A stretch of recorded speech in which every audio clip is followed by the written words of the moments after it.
Assalamualaikum warahmatullahi wabarakatuh. Nubis.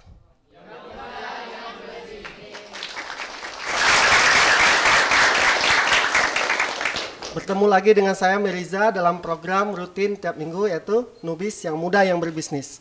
Program inspirasi ini akan kita laksanakan setiap minggu dengan mendatangkan para entrepreneur muda yang sukses yang bisa memberikan inspirasi bagi para entrepreneur lainnya. Sebelumnya saya ingin mengucapkan terima kasih dulu kepada teman-teman dari stand IM Bandung. Terima kasih atas kedatangannya. Selanjutnya kepada teman-teman Universitas Widya Tama. Oke. Baik para pemirsa dan teman-teman yang ada di studio malam ini, rasanya kita tidak akan lepas dari konsep mencetak 100.000 wirausaha baru Jawa Barat. Dalam kerangka itu ada satu konsep yang ingin kita bahas malam ini, bagaimana sih bisnis keluarga bisa berkontribusi kepada mencetak wirausaha baru Jawa Barat tersebut gitu. Perlu disadari bahwa banyak anak muda sebenarnya dilahirkan dari keluarga pebisnis.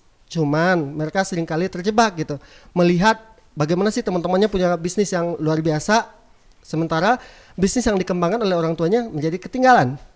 Malam ini insya Allah kita akan sharing dengan salah seorang pebisnis muda yang sukses yang terlahir dari keluarga orang tuanya adalah pebisnis. Namun demikian ada beberapa hal poin yang ingin saya bahas dulu. Semoga ini bisa jadi inspirasi buat kita dalam memahami pentingnya keluarga dalam membangun bisnis tersebut. Temanya adalah family business dan entrepreneur sukses gitu. Dalam konsep bisnis orang selalu menyatakan ada perdebatan bahwa apakah seorang entrepreneur itu dilahirkan atau bisa diciptakan. Dalam konsep ini kita mencoba untuk bagaimana sih seorang entrepreneur itu dilahirkan gitu. Seringkali orang melihat bahwa kenapa sih perusahaan keluarga itu tidak berkembang gitu. Di negara maju percaya apa tidak? Contoh di Amerika kurang lebih 90% dari 15 juta perusahaan itu merupakan family business. Ini menjadi satu hal yang perlu kita cermati dengan baik ya gitu. Dan sepertiga dari 500 perusahaan yang masuk dalam majalah Fortune itu merupakan perusahaan-perusahaan yang berbasis family business. Ini jadi pertimbangan. Kemudian hati-hati, seringkali orang terjebak dengan namanya mitos ya. Pernah dengar mitos nggak? Nah ya gitu. Generasi pertama membangun ya. Generasi pertama membangun, kemudian generasi kedua itu lebih menikmati apa yang sudah dibangun oleh generasi kedua. Yang ketiga ini lebih fatal. Generasi ketiga menghancurkan. Wah, fatal sekali ya. Saya berharap ini tidak akan pernah terjadi sama kita ya gitu. Jadi semoga diskusi kita malam ini bisa memberikan inspirasi bahwa tamu kita akan membahas bagaimana beliau hidup ketika di masa generasi pertama membangun bisnis dan sekarang bagaimana ya gitu.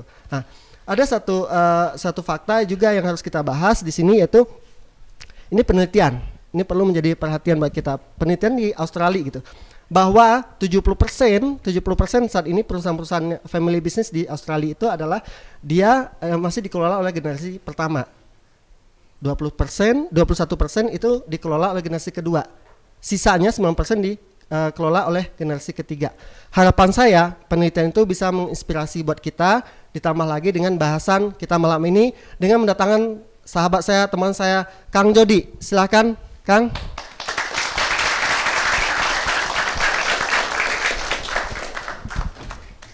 Terima kasih Kak atas kedatangannya. Apa kabar nih Kang? Baik. Alhamdulillah ya. Oke. Di tengah kesibukannya, Akang masih bisa berkesempatan datang kepada kami ya. Alhamdulillah ya. Tapi buat pemirsa yang ada di rumah, silakan nanti kalau ada pertanyaan, silakan menelpon ke kita ke nomor 721-4213 atau follow juga Twitter kita @newbizbandungtv. Oke. Sebelumnya Newbiz yang muda yang berbisnis. Itu dong ya. Oke. Kang, siapa sih yang nggak kenal Kang Jody ya? Banyak ya. Pasti kenal ya. Pasti dengan kreasinya bisnis yang akan kembangkan ya gitu. Kemudian bisnis orang tua ya Kang ya gitu. kita ingin berdiskusi sedikit Kang, bagaimana sih Akang dibentuk oleh keluarga ya dalam hubungannya nanti dengan bisnis. Boleh diceritakan sedikit Kang, masa kecil Akang nih ya. Tapi ini nggak bersifat rahasia ya? Nggak. Oke Kang. Jadi pengalaman bisnis saya, pengalaman dagang saya itu dimulai dari kelas 3 SD. Kelas 3 SD. Jadi memang dulu keluarga kami bukan dari keluarga yang mapan gitu ya. Jadi saya masih ingat dulu itu uang jajan saya sehari 300 rupiah. 300 rupiah.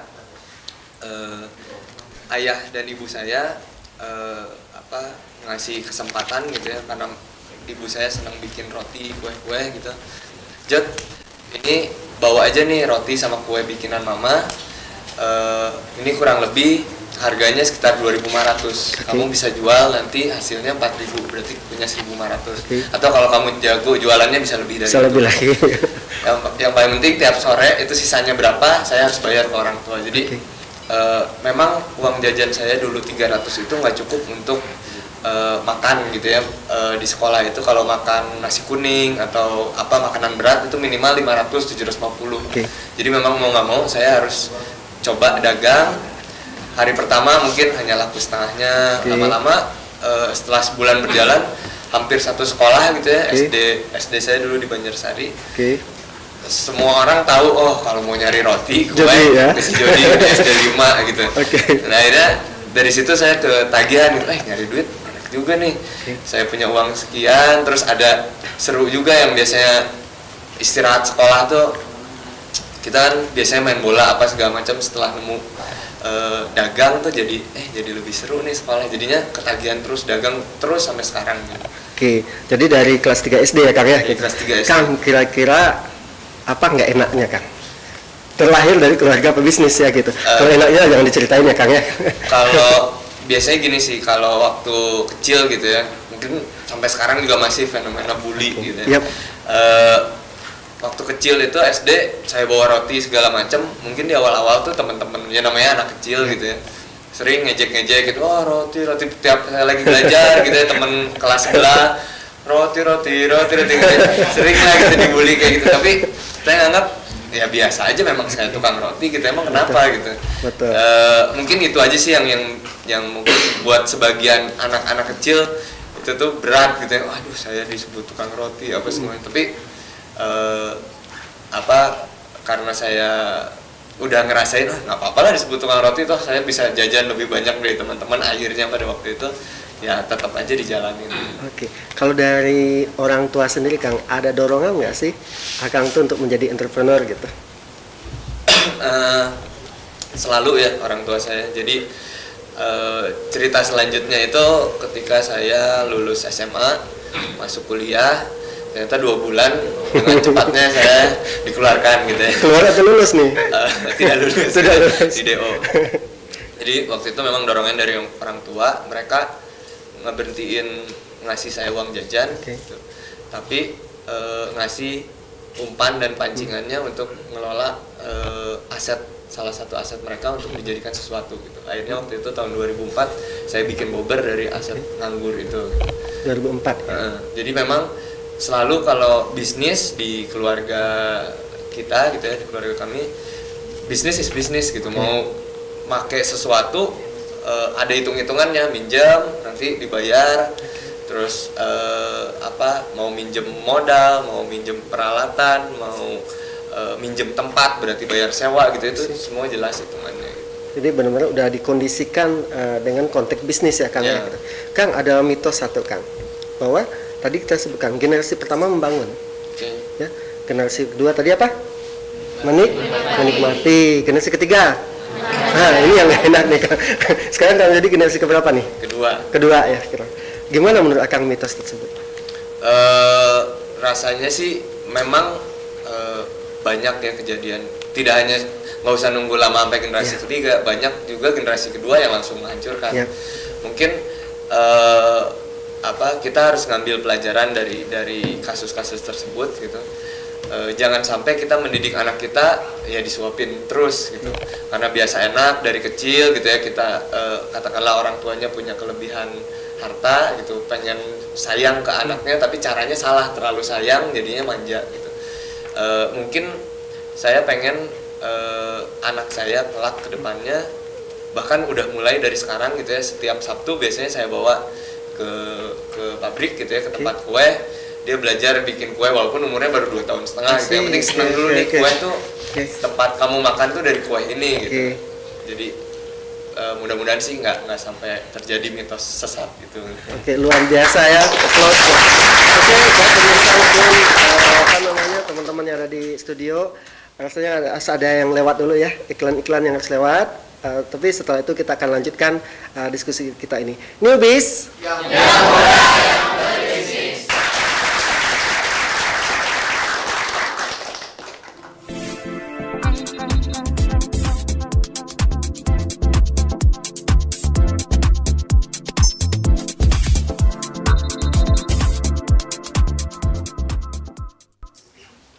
Oke, kembali lagi bersama saya Meriza dalam acara Newbies. Yang berbisnis. Tadi kita sudah mendapatkan cerita dari Kang Jody bagaimana beliau dari sejak kelas 3 SD ya sudah diajarkan dalam tanda kutip oleh orang tua yang sebenarnya itu adalah ilmu kepepet ya Kang ya. Ilmu kepepet yang cuma dikasih uang jajan Rp300 ini nggak cukup, kemudian dikasih kesempatan jualkan. Oke.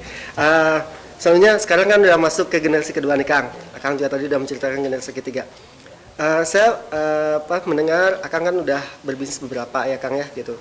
Tapi yang saya ingin kejar adalah bisnis kafe nih Kang. Ya, Bober Cafe. Itu gimana sih Kang Akang memulai bisnis itu dan bagaimana pengaruh daripada orang tua dalam bisnis tersebut gitu Kang? Awal mulanya yang tadi diceritain memang sama kepepet juga, kepepet lagi ya gitu. Tapi dikasih umpan sama pancingannya. Akhirnya saya coba buka Bober Cafe gitu. Kenapa namanya Bober? Itu adalah singkatan dari Bojong Koneng Bersatu. Bojong Koneng itu daerah rumah saya. Terus saya ngelihat dulu itu usaha orang tua saya ada tiga adik kakak gitu, Ina Cookies, Ladiva, JNC, masing-masing ini berjalan sendiri gitu. Doa saya waktu itu, saya pengen nih usaha orang tua kami bisa gabung gitu. Jadi nama adalah doa tuh benar gitu ya. Akhirnya 2012 gabunglah 3 perusahaan tersebut jadi satu, namanya BCS. Balik lagi ke Bober tadi, saya mulai Bober itu memang hanya iseng-iseng gitu ya. Karena waktu dulu di DO dari kampus tuh gara-gara nggak pernah masuk. Tapi jangan disebutin kampusnya ya.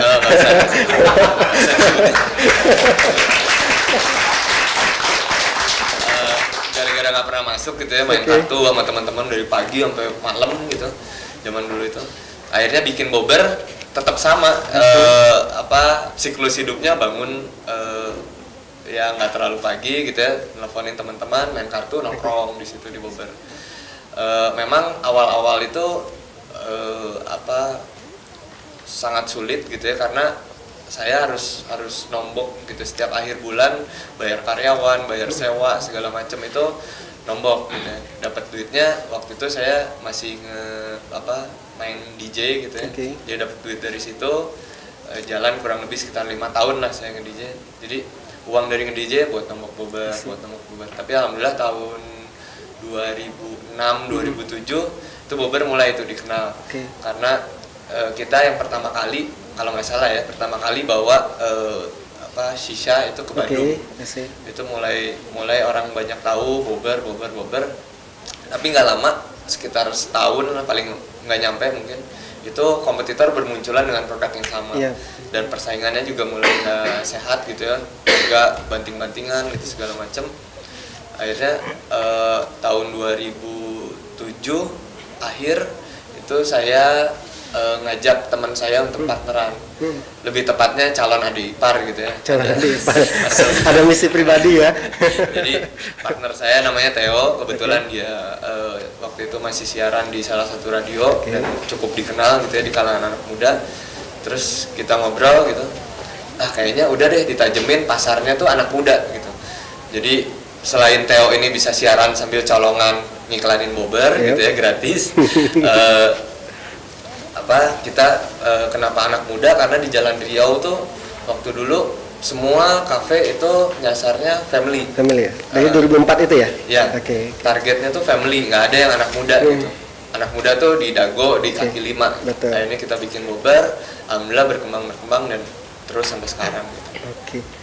Itu luar biasa ya Kang, perjuangan Akang yang memang di awal sih bisnis itu pasti decline dulu ya, decline gitu. Tapi ada satu yang menarik dari Akang tadi itu bahwa bisnis itu mulai dari apa ya? Kebiasaan main kartu ya. Tapi saya sepakat Kang, jangan sebutin kamus tadi ya. Karena nanti ada yang ini ya gitu. Nah, oke Kang. Kalau dalam konsep bisnis itu namanya bagaimana seseorang tuh berbisnis itu berdasarkan namanya passion. Ya. Passion. Kesenangan dia gitu. Jadi kalau Kang Jody tadi menceritakan bagaimana beliau mengawali bisnis dari itu hobi dia gitu. Ya. Kemudian ada juga talent ya, talent. Saya melihat dari orang tua. Tadi saya pengen kembali sedikit Kang. Kang, apa pengaruh orang tua Kang ya secara mendasar dalam membangun kafe ini gitu? Kalau secara teknis sih mereka nggak ngebantu, malah itu salah satu sebab kenapa Bober ini bisa sangat anak muda gitu. Karena kalau ada campur tangan mereka mungkin jadinya dilepas setengah tua gitu. Tapi mereka cuma ngasih semangat dan konseling gitu. Di saat saya bingung, misalkan, aduh ini ada kejadian seperti misalkan ini karyawan nih begini gimana ya kira-kira, mereka ngasih masukan tapi tetap ngasih kebebasan untuk anaknya ngambil keputusan, terserah kamu, ini usaha kamu, silahkan jalanin gitu. Jadi memang mereka ngasih kebebasan, paling nanti mereka ngebantunya kalau butuh pinjaman bank mana yang gampang nih, bang ini gitu, baru akhirnya butuh juga ya. Kalau pemirsa di rumah pun teman-teman di studio ini perlu dipahami bahwa setiap teman-teman itu butuh yang namanya seorang coach sama mentor gitu. Ya, itu hebatnya kalau Kang Jody ini berangkat dari keluarga pebisnis, beliau langsung punya seorang mentor yang 24 hour ya 24 jam ada di sekitar beliau ya gitu. Ini penting sekali buat pelajaran kita. Tapi yang ini sisi cerita pahitnya Pak Kang ngebangun Bober Cafe ini. Pahitnya banyak, kalau diceritain cukup nih. Beberapa aja Kang. Bisa jadi sharing buat teman-teman gitu Kang. Memang kalau Bober dari dulu gitu ya, karena memang saya nggak punya ilmu bisnisnya, jadi learning by doing, banyak banget cerita pahit gitu ya. Salah satunya kita udah 3 kali buka cabang dan gagal gitu. Dari masing-masing 3 kali tutup cabang itu kita dapat pelajarannya sendiri-sendiri. Contoh dulu kita buka di salah satu food court di mall gitu ya, padahal mallnya bagus, tapi ternyata lokasinya juga bagus di food courtnya, ternyata timingnya yang salah gitu. Jadi pas mall itu lagi renovasi, parkirannya jadi sempit, orang nggak ada yang datang gitu. Itu terus di cabang lain juga ada, ternyata lingkungannya yang kurang kita perhatikan. Jadi waktu itu ceritanya di persis di sebelah Bober ada rumah tinggal, ada seorang kakek gitu ya yang punya penyakit jantung.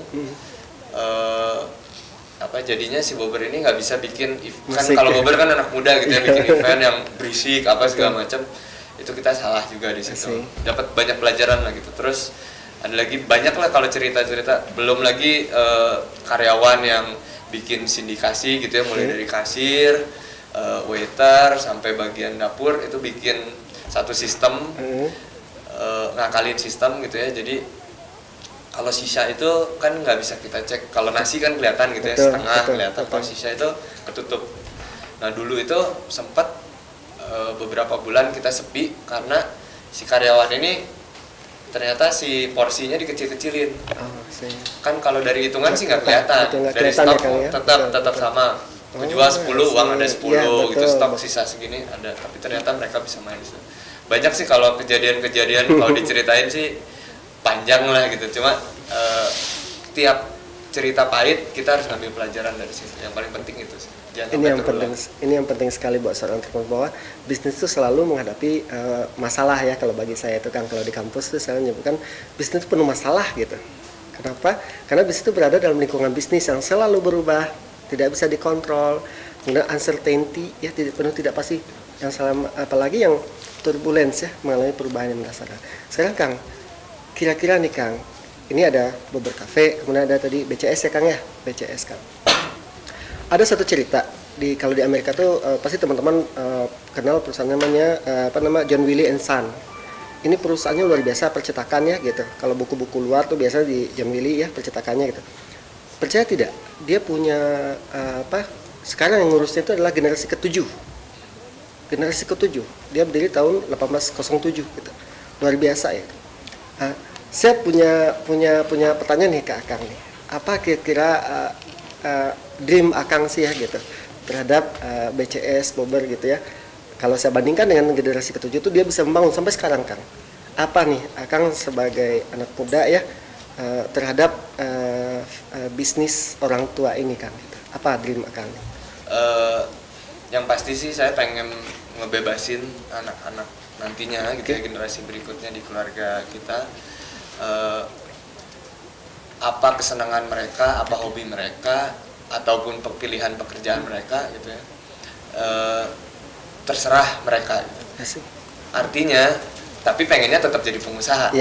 Artinya berarti pengennya semua bidang itu ada. Jadi begitu anaknya senang musik, oh ada perusahaan rekaman kita punya gitu. Senang restoran, oh ada ini. Tapi dalam kerangka holdingnya ya? Ya tetap. Oke, induk perusahaannya gitu.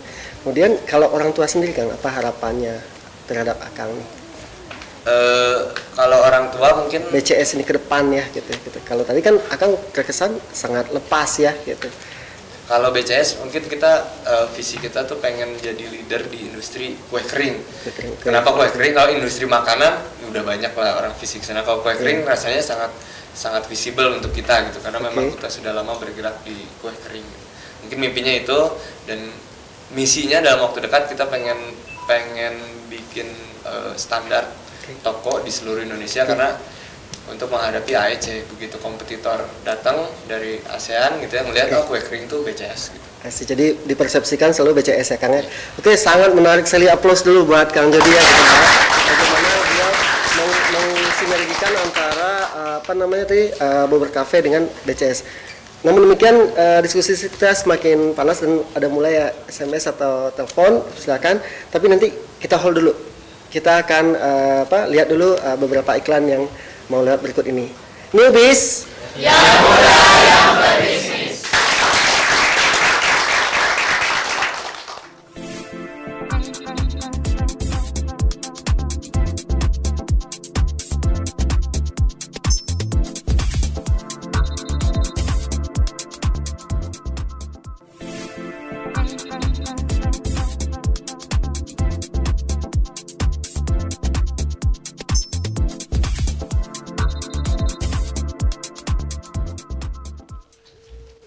Kembali lagi bersama saya dalam acara Newbies yang muda yang berbisnis. Terima kasih ya teman-teman masih setia dan rasanya sharing Kang Jody tadi luar biasa ya gitu. Jadi beliau bagaimana memulai bisnis dari didikan orang tua ya. Kalau boleh bilang itulah keunggulan seorang yang dilahirkan dari orang tua yang bisnis gitu. Yang kedua tadi beliau udah merealisasikan pelajaran dari orang tua beliau itu kepada bisnis sendiri yang namanya Bobber Cafe ya gitu. Tapi luar biasa juga bahwa beliau punya dream bagaimana sih itu bisa menjadi integrator ya, penyatu dalam bisnis beliau ke depannya gitu. Dan beliau juga luar biasa ya. Kalau boleh saya bilang dasar anak pengusaha ya gitu. Anaknya masih 2,5 tahun juga udah mulai diajarin ya gitu. Itu pelajaran buat kita ya gitu. Baik, bagi pemirsa di rumah boleh yang ingin bertanya silakan di telepon di 721-4213 atau juga melalui Twitter @newbiesbandungtv. Oke, halo. Halo, assalamualaikum. Halo, dengan siapa? Saya dengan Andini. Halo. Halo, ya. Ya, saya dari Cafe 2As. Cafe apa, Mbak? 2As. 2an. Oke, di mana tuh? 2As. Di mana? Iya, apa kabar, Pak? Baik. Saya dari Cafe 2As. Oke. Nah, saya ingin menanyakan kepada Kang Jody, gimana sih strategi untuk mengembangkan bisnis saya agar sukses seperti Bobber Cafe? Oke, kafenya 2As ini di Bojongkoneng bukan? Iya. Terkaji nanti aja ngobrolnya tuh.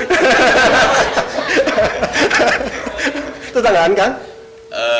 kafenya saya tahu tapi orangnya belum pernah ketemu. Oh gitu. Din nanti boleh ketemu dengan Kang Jody ya. Oh iya. Oke, terima kasih pertanyaannya udah. Jadi bagaimana strategi mengembangkan kafenya ya? Oke. Iya. Baik, terima kasih Din. Langsung di ini ya. Oke. Baik Kang, itu katanya Kang tadi kafenya dekat rumah ya. Oke. Jadi Dini juga nggak menggambarkan sih bagaimana kafe dia ya Kang ya. Mungkin sedikit banyak Kang bisa kegambar lah kafenya ya. Kira-kira apa tuh Kang? Kalau saya lihat kafenya siapa Dini? Mbak Dini tadi The Waas itu pemandangan saya udah pernah sekali dua kali ke sana nyobain, ada bebek apa segala macam. Kafenya cukup nyaman, pemandangannya juga bagus. Mungkin yang kurang dari sedikit gitu ya, bukan kurang. Sedikit itu dari komunikasi dia atau iklannya dia agak kurang gitu. Di Dewas itu banyak orang yang belum tahu gitu. Ya. Setelah datang sih rasanya sih pasti ketagihan lah di Dewas ini. Oke, tadi dari Kang Jody konsep place-nya, view-nya dapat ya Kang ya. Terus environment-nya mendukung. Kemudian dari sisi produknya juga tidak ada masalah menurut Kang. Cuman promosinya. Ya dalam konsep bisnis Din bahwa itu perlu dipertimbangkan gitu, bahwa hal mendasar ketika kita punya produk, apapun produk kita adalah komunikasi ya gitu. Komunikasi. Saya selalu menekankan bisnis itu tidak akan bisa lepas dari komunikasi antara siapa? Perusahaan dengan konsumen. Ada proses itu AIDA lah kata bahasa orangnya gitu. Attention, interest, desire, action, desire sama action. Di mana orang beli. Mungkin singkat, padat ya Kang ya? Nanti lebih lanjutnya saya langsung ke sana deh. Boleh ya? Oke. Sekalian makan gratis. Gratis ya? Oke, terima kasih. Baik, kalau sebelum ada yang nelfon dari rumah, mungkin dari teman-teman di sini kampus ada yang mau nanya? Oh, silakan. Enggak? Ya, nama saya perkenalkan dulu sama kampusnya dari mana? Ya, nama saya Joni dari Stani M. Stani M. Mau bertanya pada Kang Jody, untuk anak-anak muda di sini yang mau ingin berbisnis, bagaimana caranya untuk kita anak muda untuk mencoba berbisnis? Karena kan untuk mencoba awalnya itu kan sangat sulit biasanya, kayak gitu. Oke, Kang, ini rasanya sih nggak cuma Joni ya, nggak Joni aja yang masalah nih Kang. Di kampus juga saya menghadapi hal yang sama ya, banyak nanya gitu. Sekarang kalau jawaban saya udah ada, tapi kalau jawaban seorang praktisi gimana nih? Kalau pasti akan beda dengan agak sedikit berbeda dengan Pak Meriza gitu. Yeah. Kalau saya simpel aja, teman-teman yang mau usaha cuma butuh 4 skill gitu ya. 4. Okay. Modal itu nanti bisa ngikutin modal. Skill yang pertama itu butuh ikro, baca. Jadi baca peluang yang ada yang dekat aja dulu. Misalkan di kampus ada yang, kalau saya sering ngasih umpama itu, di kampus tuh pasti banyak mahasiswa yang telat sarapan gitu ya. Dari itu aja dulu bisa jadi bisnis gitu. Yang kedua kan masalah ngejalaninnya, habis baca peluangnya ada, ngaca. Lihat dulu, kalau bikin bisnis sarapan tadi, lihat orang terdekat, mama saya bisa nggak ya bikinin roti atau nasi kuning, atau ada nggak tetangga atau apalah tukang serabi di sekitar kita yang bisa kita bawa ke kampus. Habis gitu tetap bikin perencanaannya mau seperti apa. Marketing mixnya mungkin bikin simpel aja, nggak usah terlalu ribet gitu ya. Harganya, segmennya, targetnya siapa, harganya yang cocok berapa, rasanya yang seperti apa gitu ya. Terus yang terakhir, jangan malu untuk tanya. Jadi baca, ngaca, rencana sama nanya. Nanya itu nggak hanya ke konsumen, biasanya kita tuh nanya tuh pasti ke konsumen, tapi masih banyak stakeholder yang lain, misalkan supplier kita, karyawan kita, lingkungan sekitar kita yang tidak berhubungan langsung, misalkan tetangga kita, dengan saya bisnis ini ada kekurangannya nggak atau merasa terganggu nggak gitu ya. Jadi sehingga nantinya bisnis kita itu membawa berkah gitu ya, membawa kesejahteraan buat orang banyak. Jadi kalau ada sesuatu dengan bisnis kita, orang-orang akan ngebantuin kalau kita rajin untuk tanya gitu ya, ngobrol dengan orang sekitar. Luar Mungkin biasa. 4 skill itu aja yang Luar biasa ya. Oke. Itu jawaban praktisi. Kalau saya di GIMB Entrepreneur School, kita selalu mengajarkan bagaimana bisnis itu berdasarkan 5 hal. 1, talent. Berdasarkan talent, Kang. Potensi diri kita apa gitu. Kalau Kang tadi ngaca ya Kang ya? Ngaca kalau bahasa. Kemudian passion. Ya, talent itu dari potensi diri sama passion. Yang kedua, saya mengacu pada konsep Kang Jody adalah ikro, bahwa berbisnis memang harus pakai knowledge gitu, pakai pengetahuan. Yang ketiga punya skill, keterampilan. Yang keempat attitude, kita harus punya sikap yang benar dalam bisnis gitu. Yang terakhir moral. Moral itu apa sih? Satu, kita harus yakin dengan bisnis yang kita pilih gitu. Jadi buat anak muda harus bikin bisnis itu yakin gitu. Yang kedua disiplin. Yang ketiga adalah antusias. Oke, terima kasih Kang Jody. Saya cukup aja dulu ya. Oke, dari sebelah kanan ada yang mau nanya? Oke, silakan. Langsung aja. Saya nanya, oke. Langsung aja, oke. Berdiri, silakan. Berdiri. Saya Firmansyah dari Universitas Widya Tama. Oke. Saya mau tanya nih ke Kang Jody ya. Kang Jody, bagaimana sih membagi profit atau keuntungan dalam bisnis yang dikembangkan oleh keluarga? Membagi keuntungan ke siapa? Di dalam lingkungan keluarga kan. Oke. Itu aja. Oke, terima kasih. Biasanya kan gini Kang, dalam keluarga tuh beberapa boleh dibilang dalam tanda kutip shareholder ya Kang ya gitu. Ini dengan asumsi tadi teman kita dari Widya Tama menanyakan gimana nih Kang pembagiannya seperti apa gitu. Kalau di Bobber sendiri kita boleh dibilang hampir dibagi rata gitu ya. Jadi ada sahamnya itu ada ayah saya, ada saya, Theo, adik saya dan istri saya gitu. Jadi itu besarannya mirip-mirip, ada yang 20%, 17,5%. Itu sih berdasarkan kesepakatan aja. Terus kalau di BCS sendiri karena ini gabungan merger dari 3 perusahaan, itu dilihat masing-masing asetnya berapa dan potensinya berapa. Nanti akan muncul besaran sahamnya, misalkan dari JNC sekian, dari Napukis sekian, dari Ladiva sekian. Semua berdasarkan obrolan gitu ya. Yang penting sih kesepakatan. Yang penting semuanya puas, nggak ada yang merasa dirugikan gitu, dan fair. Inilah kata kunci buat seorang pebisnis, bahwa bisnis is bisnis itu yang diajarin Kang Jody kalau saya tangkap tadi gitu. Meskipun mereka adalah keluarga, tapi konsep bisnis tetap dipertahankan ya. Apa itu? Kejelasan di awal. Kejelasan di awal. Seringkali yang bikin bisnis itu hancur adalah karena orang itu tidak memastikan dulu hak dan kewajibannya di awal gitu. Ya banyak yang mengalami kebangkrutan di situ. Tapi luar biasa ya gitu. Saya lihat ini kunci sukses Kang Jody di bisnis keluarga beliau. Dari kecil tadi beliau juga ada bilang bahwa kalau pakai itu produk atau barang, jelas dulu itu sebagai pinjaman atau hibah. Tapi banyaknya menganggap sebagai hibah. Oke, semakin seru ya diskusi kita malam ini. Tapi kita harus lihat dulu ada beberapa hal yang ingin lewat berikut ini. Oke, newbies. Yang muda yang berbisnis.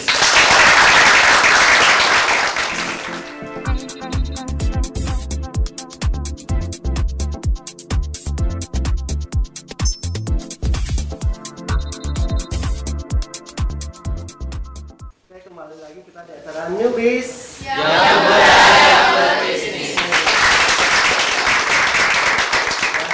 Tidak terasa kita sampai pada sesi terakhir ya gitu, bahwa tadi Kang Jody sudah menjelaskan bagaimana beliau mengembangkan bisnis, diajarin sama keluarga, kemudian pada akhirnya beliau berani membangun bisnis mereka sendiri ya. Ini pelajaran berharga buat kita gitu. Ya, pelajaran berharga buat kita sebagai anak muda. Bisnis itu banyak sekali potensi yang ada dari keluarga. Nah, nih Kang Jody, kira-kira apa nih pesan dari Kang Jody kepada anak muda dalam bisnis? Kan selama ini yang saya lihat mereka ingin berbisnis kan, ya. Sebenarnya mereka punya keluarga yang notabene di situ harapan orang tua mereka rata-rata adalah ada pelanjut kan gitu. Cuman karena mereka ikut teman, malu dengan bisnis yang dibangun oleh keluarga gitu. Akhirnya memilih yang baru, padahal itu belum bisa menjanjikan ya. Nah, kira-kira mohon sharing dari Akang, masukan dari Akang kepada anak-anak muda ini Kang. Buat teman-teman gitu ya yang mau coba mulai bisnis, memang tadi benar kata Pak Meriza, lingkungan itu berperan penting untuk kondisi kita gitu ya, baik itu bisnis maupun perilaku kita. Tapi yang lebih penting lagi adalah gimana kita menyikapi lingkungan tersebut. Jadi walaupun katakanlah lingkungan tidak mendukung dalam dunia bisnis, karena saya juga sempat ngalamin ketika saya melakukan sesuatu gitu ya, banyak temen yang, tapi gimana cara kita ngerespon hal tersebut yang asalnya bikin kita ngedrop ini dirubah jadi motivasi. Oke, saya bisa buktiin ke teman saya tersebut, ke lingkungan sekitar bahwa omongan mereka itu salah gitu. Jadi tetap balik lagi, yang paling penting adalah dari dalam diri kita menyikapi hal-hal negatif tersebut. Mungkin itu aja buat teman-teman. Tetap semangat, jangan putus asa, apalagi kalau cuma sekedar omongan-omongan yang miring gitu ya. Jadiin motivasi aja untuk kita. Semoga dalam waktu dekat bisnis kita bisa membuktikan bahwa omongan mereka itu salah. Oke. Terus dulu buat pemirsa di rumah ya, buat pemirsa di rumah maupun di studio, jelas pelajaran malam ini gitu, bahwa bisnis yang dibangun oleh orang tua itu adalah potensi yang luar biasa buat kita menjadi pebisnis sukses gitu. Jangan abaikan kondisi itu gitu. Banyak pelajaran yang bisa kita ambil gitu. Salah satunya lah bagaimana pengalaman orang tua kita itu adalah mentor yang gratis dalam tanda kutip buat kita itu sebagai pebisnis itu. Nah, ingat kalau bisa ya gitu, ambil pelajaran sebanyak mungkin dari orang tua kita itu. Jadilah generasi, bukan generasi penikmat ya yang kedua itu. Apalagi menjadi generasi apa tadi? Menghancurkan gitu. Jadilah generasi, kalau bisa generasi pertama membangun, generasi kedua mengembangkan, kalau ketiga lagi menumbuh kembangkan lagi gitu, sehingga bisnis orang tua tuh benar-benar bisa kita besarkan.